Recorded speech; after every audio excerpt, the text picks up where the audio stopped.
السلام عليكم، كيفكن عيلتي الحلوة؟ شو الأخبار؟ طمنوني عنكم، اشتقت لكم كتير ورجعت لكم بفيديو جديد. اليوم إن شاء الله راح تعيشوا معي مغامرة يوم كامل، وراح أشارك معكم كمان طريقتي بطبخ مربى اليقطين أو إنه مربى القرع.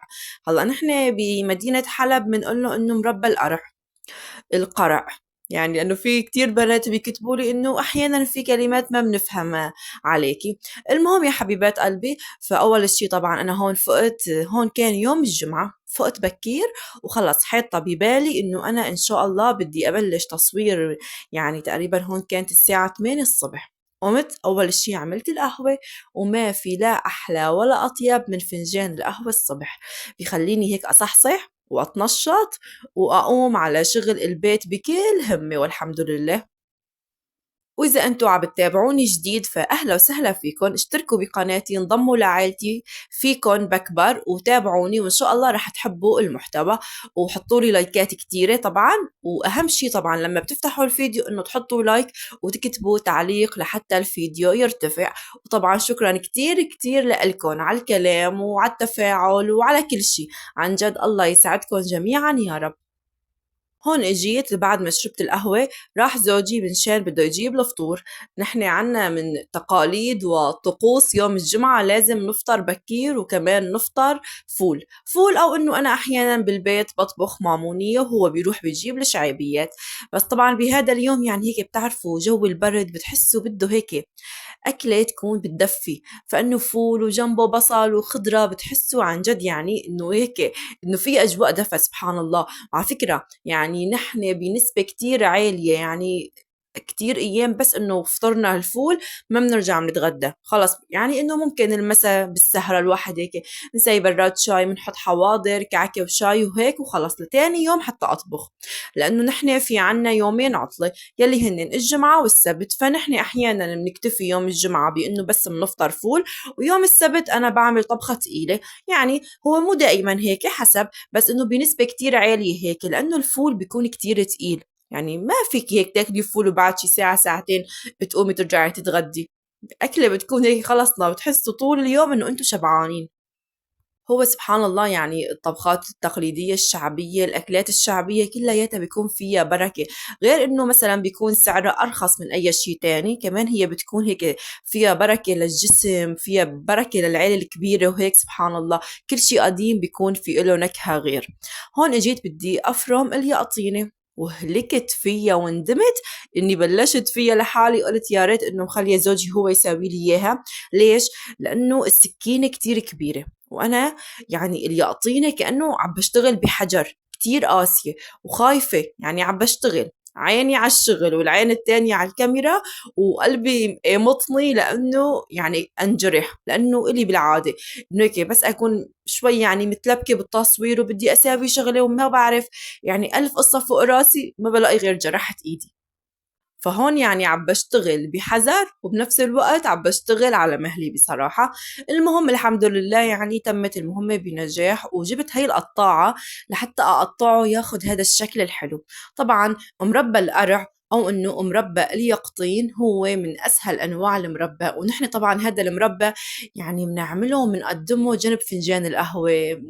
مثلا إنه إذا كان حدا جاي لعنا ضيوف من ضمن أغراض السهرة بنحطه، لأنه هو يعني مو مثل باقي أنواع المربى وما بيتاكل أساسا لا بالخبزة ولا إنه جنبه جبنة ولا أي شيء تاني. يعني هو نوع من أنواع المربيات وبنفس الوقت بتحسوه كمان من أنواع الحلويات. طبعا طعمته كتير طيبة وطريقته كتير سهلة.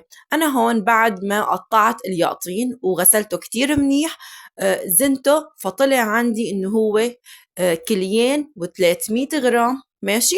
فأنا هون شو رح أعمل؟ لكل كيلو من اليقطين بحط له ملعقة من معالق الطعام يعني كلس.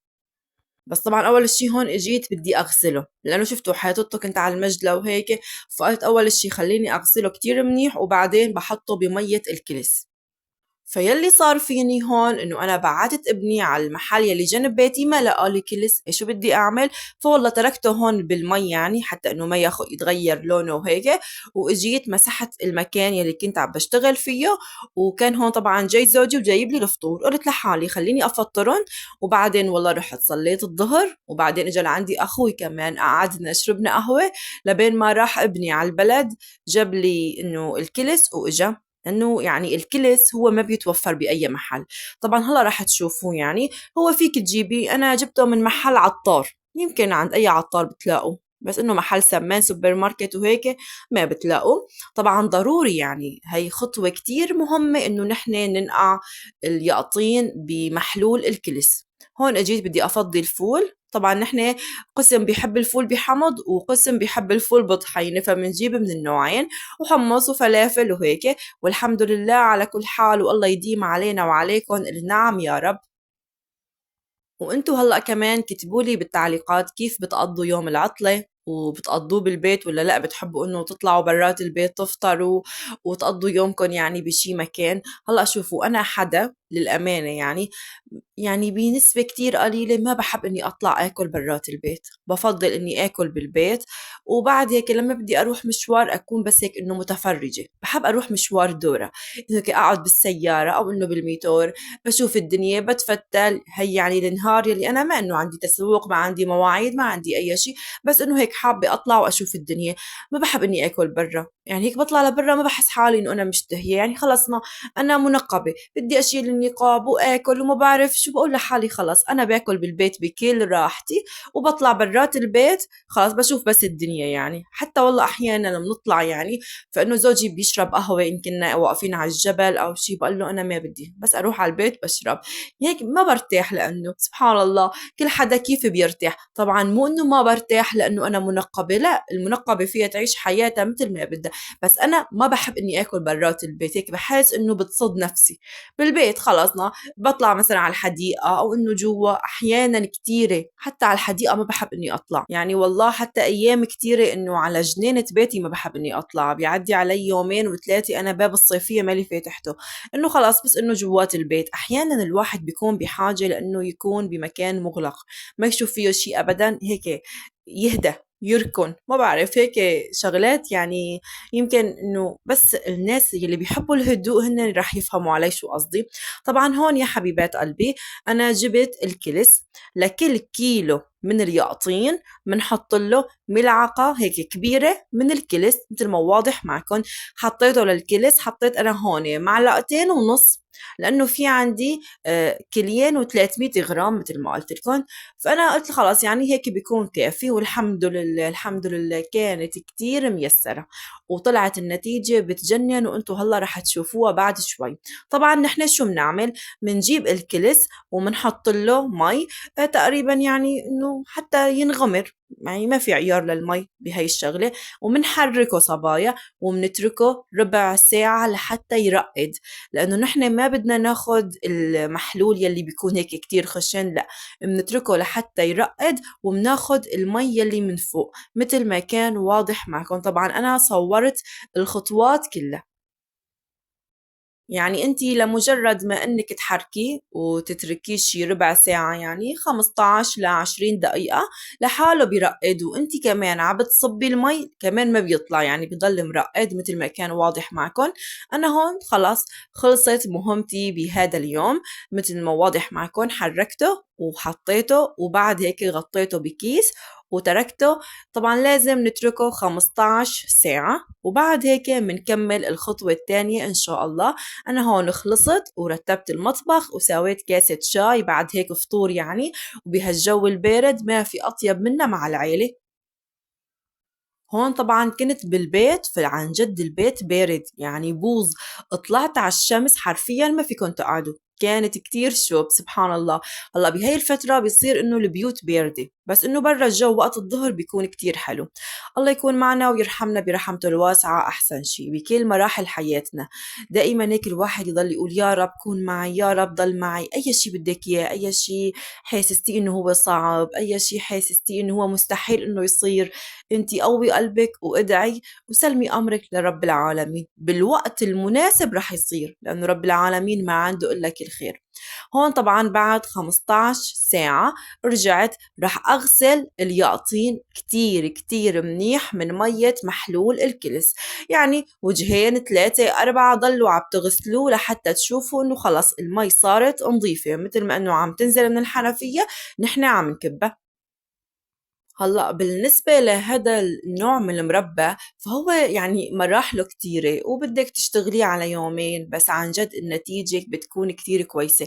يعني من زمان عمامي حكت لي إنه هن كانوا يجيبوا الياقطين بكميات كبيرة، وقالت لي أحيانا إنه كانوا يزرعوه عندهم بالأرض، لأنه يعني جدي الله يرحمه بالضيعة في عنده أرض زراعية كتير كبيرة، فإنه كان إنه كل قسم من الأرض يزرعوا شكل. فقالت لي في سنة إنه زرعنا قسم كتير كبير وموّلنا منه، فعمامي كتير بتحبه. أنا هون حاطة ببالي إنه خلص إن شاء الله بدي أخلص وأطبخه يعني وأخدله معي وأروح لعنده. فكنت عم بشتغل والحماس مليون وعم بقول يا رب إنه ينجح معي. هلا أنا دائما بينجح معي أي نوع مربى بساوي ماشي، بس أنا طول ما عم بشتغل فيه بضل خايفة من فكرة إنه يسكر معي، لأنه مرة صارت معي كنت عم بطبخ مربى الورد وسكر، طبخته ما كان فيه أي شي، بعد ما خلصت فقت تاني يوم لقيته مسكر. شقد زعلت، ووقتها عاملة كمية كبيرة، تخيلوا عاملة 4 كيلو ورد حلة. قلت خلص نحن بنحبه وخليني أكتر فرد مرة. إيه حسيت إنه يعني صدمة. طبعا يعني بعدين لقيت له حل، بس إنه خلاص بس هيك الشغلة إنه ما نجحت أو طلع فيها شغلة بسيطة هيك بحس إنه قلبي نقز ما ارتحت سبحان الله. هلا هون بعد ما غسلته كتير منيح رح نجي لأهم مرحلة يلي هي مرحلة العيارات صبايا. بالنسبة لمربى اليقطين منحط لكل كيلو يقطين منحط له كيلو سكر. هذا العيار بيعطيكي حلاوة انه عادية، اذا انت ما بتحبي الحلو الكتير حطي 3/4 الكيلو، هذا الشي طبعا بيرجع حسب الشخص.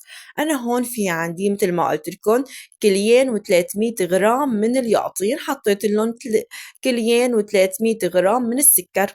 طبعا أنا هون شو عملت، عيرت بهاي الطنجرة، طبعا هاي الطنجرة ما بينطبخ فيها لأنه يعني صغيرة، بس ليش؟ لأنه أنا رح أحط بقد عيار الياقطين والسكر مي، فأنا هون عبيت الطنجرة وبعدين قلبتها على طنجرة أكبر منها، من شان رجعت بنفس الطنجرة حطيت عيار المي. يعني نحن هون في عنا كيلين و300 غرام من السكر وكيلين و300 غرام من اليقطين، حطيتهم بنفس يعني بأي وعاء ما بتفرق، وبعد هيك عايري بإنه نفس الكمية تحطيها مي ماشي، وبعد هيك منحركتهم ومنحطهم على نار عالية لبين ما يبلش يغلي. بعد هيك منخلي النار تكون يعني مو خفيفة ولا وسط، بين الخفيفة والوسط. أخذ معي 3 ساعات ونص بمرحلة الاستواء. وهون قلت لحالي لبين ما انه يصير المربى حطيته خلص هيك على الغاز وبنتركه، ما عاد بده اي شي غير انه كل شوي حركيه بطريقة لطيفة. ويلي بيطلع هيك الرغوة يلي بتطلع على الوجه هي اللي بيكون لونها أبيض لازم تشيليه أول بأول، ما لازم تضل بالمربى لأنه بتعطيكي بعدين هيك طعمة ما حلوة يعني، فلازم نشيلها أول بأول. إيه شو بدي أطبخ ما لقيت أسهل من هاي الطبخة. لأنه عيلتي بالبيت وابني كان بده يروح في عنده إنه بده يروح على النادي، وبعدين عنده دورة الكمبيوتر، وبعدين عنده معهد القرآن، فقلت بدي أكلة سريعة شو بدي أعمل. قلت بساوي لحمة بالصينية. هون في عندي 1/4 كيلو برغل ناعم نقعته بمي غالية لبين ما انه حبة البرغل فتحت وهيك اخدت خلاص انه صرت انه امسكها هيك بايدي انه خلاص مستوية هي. حطيت عليها كيلو لحمة، حطيت لها ملح وبهار وفلفلة حمرا رش ومعلقة سمنة، لأنه هون كان عندي اللحمة كبابة فأنا إجباري بدي هيك إنه سمنة دهنة أي شيء لحتى البرغل ياخد هيك نكهة طيبة، لحتى إنه هيك يعني يستوي ما إنه يكون ناشف، عرفتوا كيف؟ ما هيك آكل أكلة مخشبة. فإجباري، فشو عملت؟ حطيت لها معلقة سمنة كبيرة، وطبعا بدعكها كتير منيح، وبعدين بفردها بالصينية، حطيت عليها شرائح بندورة وحطيتها بالفرن بساعة، كانت خالصة. عن جد أكلة كتير طيبة هيك يعني، بتحسوا إنه أكلة شتوية وبنفس الوقت ولا أسرع من هيك. هلأ أنا إذا كنت مروقة شو بعمل؟ بفرم بقدونس مع البرغل، وفليفلة، ببرش بصل، ببرش توم، يعني بعملها مع الخضار والبرغل. كمان مرة مشاركتها معكم بالقناة بالشتوية الماضية يمكن، وكمان طيبة. وأحيانا ما بحط برغل، بس هون ابني قال بده برغل، قلت له عادي بنحط، كله نعمة رب العالمين. أنا الحمد لله ما عندي مشكلة بأي أكلة، يعني طالما إنه خلص الأكل نضيف وهيك، يعني ما فيه طعمة غريبة، ما بهمني الأكل، ما بتقيد بأي شيء ولا بدقق على أي شيء. يعني سبحان الله بقول الحمد لله، يعني يمكن هي نعمة من عند رب العالمين. بقول هي الأكلة ما باكلة وهي باكلة وهي ما بعملها وهي بعملها، لا، كله عندي بصير، كله ماشي الحمد لله. ما بعرف إذا أنتم بتلاحظوا علي إنه أنا مثلا يعني خلص بدي أساوي لحمة بالصينية، فإنه خلص بالصينية بعجن اللحمة وبجهز كل شيء. ما بحب إني أنكش جلي كتير، يعني بحس إنه هاي الشغلات كلها بتاخد من وقتنا. يعني هلا أنا ليش بدي أحط بغير شيء أعجن وبعدين أقلبهم على الصينية؟ ما أنا بالنهاية بدي أساوي بالصينية، والصينية كبيرة وفيني أشتغل فيها، فخلص بحط فيها وبشتغل وبتوكل على رب العالمين. وهون لأنه كمان كنت حاطة المربى يعني على النار، فكل شوي عم بروح بطلع عليه. أنا بس كان في أكلة محطوطة على النار ما بطلع من المطبخ، وإذا بطلع من المطبخ لحظة بحس الأكلة تشركت. شو كنت عم بعمل؟ إيه، من شي أسبوعين مخلصة تعزيل وفيرطة، فحطيت بدي أقلي بصل كمية كبيرة، وسويته هيك شرائح وحطيته على نار هادية. وبعدين يعني بقلي البصلة وبعدين بحط معها بطاطا مسلوقة وسلقة البطاطا وفرمتها وخالصة. طلعت قلت لحالي هذا البصل عينه ماكنة ورح ياخد معي وقت، خليني بس هيك بدي أروح كنت إنه أعمل الشغلة بتاخد مني دقيقتين ثلاثة مو أكترها. طلعت رجعت لقيت البصلة محروقة. لو واقفة فوقها ساعة ما رح تستوي، بس لما طلعت دقيقة ورجعت الله وكيلكم لقيت البصلة محروقة. عن جد منشان هيك بحب إني أضل هيك واقفة فوق الطبخة لبين ما تخلص، بعدين بحمل حالي وبطلع برات المطبخ، خلص بأمن عليها، بطفي، بضبضب وبطلع. طبعا هون عم بورجيكم كيف انه انا كل شوي عم بجي بشيل هي هيك الرغوه يلي بتطلع، لانه ما بيصير نتركها مع المربى، يعني بتشركه، ما بعرف ليش يعني بصراحه، بس هيك قالت لي عمامي. والحمد لله على كل حال. شو بدنا نعمل؟ طبعا هون تقريبا كان له شي نص ساعه ونص، ايه، هو تقريبا اخذ 3 ساعات ونص على النار. طبعا هو بياخد وقت، يعني عن جد بياخد وقت كتير. أنا يعني تفاجأت إنه بده كل هالوقت، توقعت إنه شفتوا يعني اليقطين إنه يعني بيستوي بسرعة، بس سبحان الله. نحن ليش بنحط له الكلس؟ أكيد يعني هلا إذا في ناس ما بيعرفوا رح يسألوا. الكلس هو يلي بيخلي اليقطين يصير له هي القرشة، لأنه يعني إذا أنتم بتعرفوا أو إنه مالكم ضايقينه، فاليقطين بيصير هيك في له قرشة، يعني هو ما إنه هيك شي طري. هي القرشة الكلس هو يلي بيعطيه إياها، منشان هيك نحن بننقعه بمية محلول الكلس لمدة 15 ساعة. طبعا هو ما بيضل له أي طعمة أساسا، يعني بس إنه بناخد منه الفائدة يلي هي إنه بيخلي اليقطين يقسى وياخد هي القرشة الحلوة. هلأ هون شو عملت؟ غديت عيلتي وخلصت واستوى المربى وقلبته وبرد شوي كمان ولبست، ورح أروح لعند عمامي. فهون عبيت مطربين لأختي ومطربين لعمامي، اشتهيت لهم إياه يعني. وأخذت ابني ورحت لعند عمامي. قلت لكم ابني التاني لأني راح، وزوجي قال لي أنا تغديت بدي أنام. هون طبعا كان يوم عطلة يعني، فقلت له أنا بدي أروح مع نيها لعند عمامي.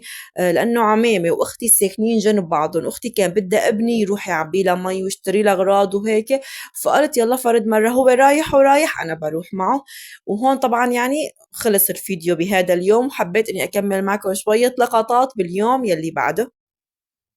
طبعا شايفين هيك كيف بيصير لونه كتير حلو.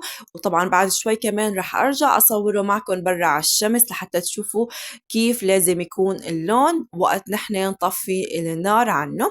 وكيف لازم يكون قوام القطر. طبعا هو ما في داعي يعني يكون في له نصوص كتير، لا أبدا، بس إنه هيك كمية قليلة بتكون، وفينا طبعا نحفظه يعني، وبضل أكتر من سنة كمان. بزماناته عمامي يعني حكت لي إنه هي قالت لي إن إحنا كنا نساويه ونتركه سنين يضل عنا وتضل القرشة مثل ما هي، وبهي الطريقة إن شاء الله إن شاء الله مضمونة. وكل ما انه بكون بالفيديو عم بحكي عن عمامي، فبيجي حدا بيسألني انه مين عمامي، حماتك هاي؟ لا يا حبيبات قلبي، هاي عمامي هي بتكون عمتي اخت بابا، هي بنت مالها متزوجة. طبعا يعني يلا هي كبيرة بالعمر، يعني عمرها اكثر من 70 سنة وعايشة معنا، يعني هي ربتنا مع ماما، ويعني هيك بتحبنا كتير واختارت انه تضل عايشة معنا. الله يحميها ويقويها ويخلي لنا اياها يا رب، ويخلي لكم ان شاء الله هيك كل حبايب قلبكم. كمان في صبية سألتني انه في كتير ناس عم ينزلوا من لبنان، انه شو وضع حماتك بلبنان، لانه انا حماتي ما هي عايشة معنا، حماتي هي بلبنان، طلعت من زمان، من اول ما نحن طلعنا من حلب نحن اجينا لهون، وهي راحت عند ابنها الكبير على لبنان. بس طبعا مثل ما بتعرفوا هلا الوضع بلبنان كتير هيك متأزم، ودائما في اصوات ضرب. هلا المنطقة يلي هن فيها ما فيها ضرب، خلص يعني بلد صار فيها حرب، صار في دائما أصوات، دائما في جدار الصوت، دائما في قصص. فوالله حكى مع زوجي وقال له إنه هلا نحن هون طبعا يلي عايش بيعرف إنه معبر أبو الزندين رح يفتح، عم بيقولوا وعم يعملوا له إجراءاته، وكتير ناس كمان عم يدخلوا من هذا المعبر. فإن شاء الله قال لي يعني حكى زوجي معه وقال له بس فتح المعبر بدي أجيبك لعندي، يعني صار لنا زمان ما شفناكي، تاعي بنشوف بعضنا، وبتشوفي كمان يعني إنه أولاد أخوي يلي توفى من فترة وهيك. فإن شاء الله إذا فتح المعبر رح يحاول إنه يجيبها يعني. هلا هو شو قال لي؟ قال لي أنا بدي طريق يكون مريح، طريق يكون آمن، يعني هي بالنهاية مرة كبيرة، عمرها بالسبعينات، يعني عمرها 70 سنة، يعني يمكن إلا سنتين هيك شي، والله يعني بالضبط ما بعرف. فإنه مرة كبيرة ومرضانة وهيك، الطريق كتير بيكون صعب عليها. ونحن هون لما بتدخلي بطريق مو نظامي بيكون يعني على شخص كبير بالعمر بيكون كتير صعب عن جد. يعني كل يوم بيقعد زوجي بيحكي لي قصص هالناس شو عم بيصير فيهم بهالطرقات وبالتهريب وهالحكي هذا. يا رب هيك تهدى، ويا رب هالناس ترتاح، والله تعبنا كتير. الله يرحمنا برحمته الواسعة أحسن شي، الله يلم شمل كل حدا مع حبايب قلبه، والله يحمي الجميع، والله يفرجها علينا جميعا يا رب. طبعا مثل ما شفتوا أنا أخذت المربى ورحت، وطبعا ما بصور برات البيت لأنه ما بقدر. وبعد هيك هون تاني يوم صورت معكم كيف هيك صار شكله. هون كان بعد 24 ساعة، يعني إنه بعد ما برد، لسه بعد ما يبرد بتحسوا بياخد هيك هذا اللون الأورنج، اللون الذهبي اللي بيجنن، كتير كتير لونه حلو. طبعا يعني أنا على فكرة ما كتير بحبه، يعني هو نعمة رب العالمين، بس إنه أنا أكتر نوع مربى بحبه هو مربى الورد. هلا طبعا باكل كل شيء يعني الحمد لله قلت لكم، بس إنه هيك الشغلة اللي بحبها اللي بشتهي عليها يلي بطلبها هو مربى الورد، كتير بحبه. بس طبعا هذا المربى كان على طلب زوجي وعجبه كتير كمان الحمد لله. بس تكون هيك يعني سويت الأكل وعجبت عيلتي فخلص أنا هون بنسى تعبي كله. وهون شو بدي أطبخ تاني يوم؟ والله احترت فساويت أكلة برغل ببندورة. هي الأكلة يعني هيك بتحسوها إنه شتوية بامتياز. الأم بس تحتار شو بتعمل، بتطبخ هدول هيك الأكلات يلي تلات أرباع الأولاد ما بيحبوهم، بس بصراحة أنا كتير بحبه. هلا أنا شو عملت؟ حطيت معلقة سمنة، قليت بصل وتوم، وبعدين قليت معهم معلقة دبس بندورة ودبس فليفلي، حطيت لهم ملح وبهار وفليفلي حمرا رش ونعناع، وبعدين حطيت مي، بس غلت المي حطيت البرغل الخشن، طلعت طعمته كتير طيبة. ولهون أنا خلصت، وهلأ رح نشرب القهوة مع بعض.